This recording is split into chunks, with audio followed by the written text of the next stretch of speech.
prikradejo, da tvoj zobek pod blazino za darilo menjajo. Pero.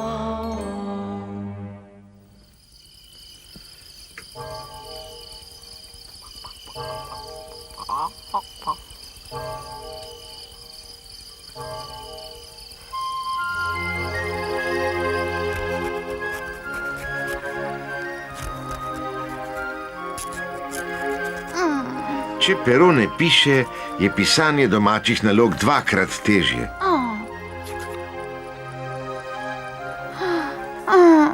Kaj še vedno delaš, Ana? Ne morem končati, mama. Pero je pokvarjeno.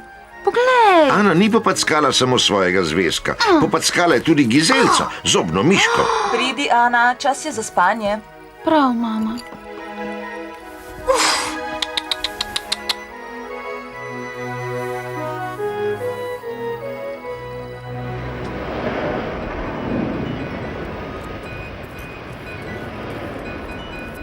So dnevi, ko gre prav vse narobe, tudi v kraljestvu mlečnih zobkov.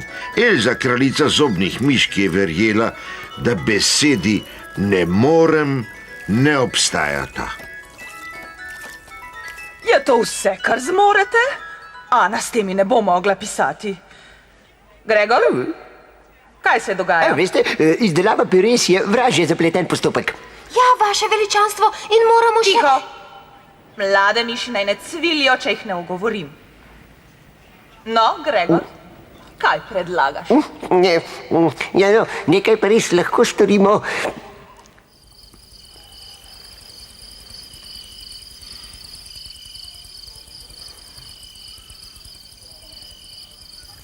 Poiskati gosje pero o polnoči? Nič lažjega. Pa s pipcem ga moramo priostriti. No, kar pojdite, jaz bom počakal tukaj. Ko bo moja ura kazala polnoči, bom zažvižgal. Prav.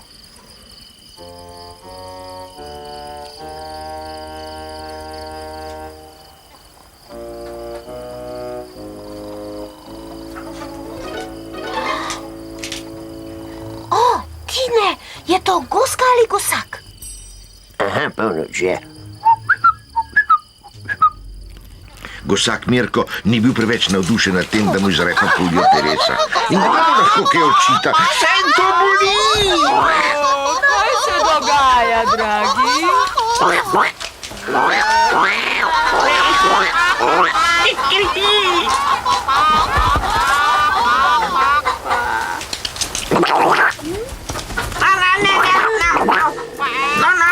Dame! Poverite se, dame! Poverite se!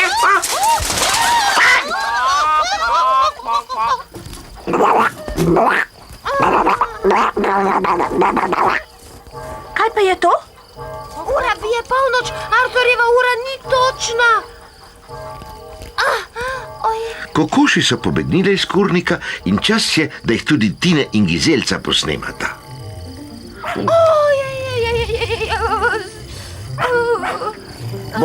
Bubi, čakaj, to sta moja prijatelja. Prost, nisem vedel. Pridi, Tine, ošiliti morava pero in dobiti zob.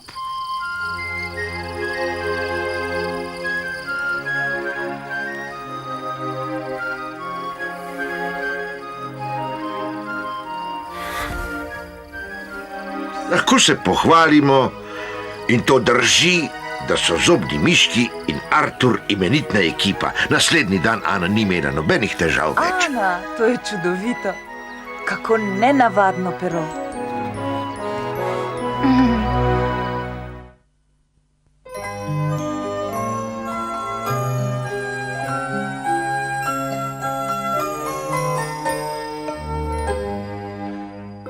Zaspiš prav potiho, miške se prikradejo,